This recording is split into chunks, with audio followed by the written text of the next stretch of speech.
मंडळी, आपण सहज म्हणतो एखाद्याचे वाईट दिवस सुरू झाले ना की अरे काय त्याच्यावर संक्रांत आली काय माहिती.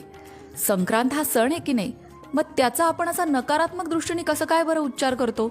संक्रांतीचा खरा अर्थ काय आहे, मकर संक्रांत का साजरी केली जाते, मकर संक्रांतीचं यंदाचं पंचांगानुसार काय फल असणार आहे, त्याचबरोबर संक्रांतीला कुठल्या गोष्टी कराव्या कुठल्या गोष्टी करू नये. यंदा आली आहे मकर संक्रांत एकादशीला, त्यामुळे कोणत्या गोष्टींची काळजी घ्यायला हवी, या सगळ्या प्रश्नांची उत्तरं या एकाच व्हिडिओत, तेव्हा व्हिडिओ शेवटपर्यंत नक्की पहा. 14 जानेवारी 2026ला आहे मकर संक्रांत. मकर संक्रांतीचं यंदाचं पंचांगानुसार काय फल आहे ते जाणून घेऊया. संक्रांतीचा पुण्यकाल जो आहे तो 14 जानेवारीला बुधवारी दुपारी 3:06 सुरू होईल आणि सूर्यास्तापर्यंत असणार आहे. या दिवसाचं कर्तव्य काय आहे बरं, तर तिल मिश्रित उदकाने स्नान करावं, तिळाचं उटणं अंगाला लावावं, तिलहोम करावा, तिलतर्पण करावं, तिलभक्षण करावं, तिलदान करावं, असा 6 प्रकारे तिळाचा उपयोग केला असता सर्व पापांचा नाश होतो. संक्रांतीचं वाहन वाघ असून उपवाहन घोडा आहे. तिने पिवळे वस्त्र परिधान केले आहे. हातात गदा घेतलेली असून केशराचा टिळा लावलेला आहे. वयाने ती कुमारिका असून बसलेल्या स्थितीमध्ये आहे. वासाकरता जाई घेतलेली असून पायस भक्षण करत आहे. सर्पजाती असून भूषणार्थ मोती धारण केलेला आहे. वार नाव आणि नक्षत्र नाव मंदाकिनी असून समुदाय मुहूर्त 30 आहे. संक्रांत पूर्वेकडून पश्चिमेकडे जात आहे आणि वायव्य दिशेला पाहत आहे.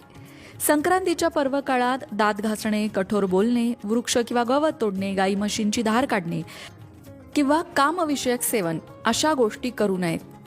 आता यंदाच्या मकर संक्रांतीला आलेली आहे षटतिला एकादशी. पण एकादशी असली तरी सुद्धा एकादशीला तिळगुळ खाता येतो, त्यामुळे तुम्ही मकर संक्रांतीला तिळगुळ खाऊ शकता. मकर संक्रांतीच्या काळात महिलांनी कोणत्या गोष्टींचं दान करावं, नवीन भांडे दान करावेत, गाईला घास द्यावा, अन्नदान करावं, तिळगुळाचं दान करावं. जर तुमची ऐपत असेल तर सोनं, भूमी, गाय या गोष्टी सुद्धा मकर संक्रांतीला दान केल्या जातात. वस्त्रदानही महापुण्याचं मानलं जातं. जशी आपली ऐपत असेल त्याप्रमाणे गोष्टी मकर संक्रांतीला दान कराव्यात. आता मकर संक्रांत हा एक सण आहे बरोबर, पण तरी सुद्धा आपल्या बोलीभाषेमध्ये त्याच्यावर संक्रांत आली किंवा त्याच्या नोकरीवर संक्रांत आली असं आपण वाक्य वापरतो. म्हणजेच काय, संक्रांत हा शब्द नकारात्मक दृष्टीने वापरतो. असं कसं बरं, संक्रांत तर सण आहे जो आनंद घेऊन येतो. तिळगुळ खा, गोड बोला असं आपण या दिवशी म्हणतो, म्हणजे गोडवा पसरवतो. आणि मग संक्रांत या गोडव्याच्या सणाला नकारात्मक शब्द म्हणून का बरं वापरलं जातं. संक्रांत हा शब्द संस्कृतमधील संक्रमण या शब्दावरून आला आहे. याचा अर्थ एका ठिकाणाहून दुसऱ्या ठिकाणी जाणे किंवा प्रवेश करणे असा होतो.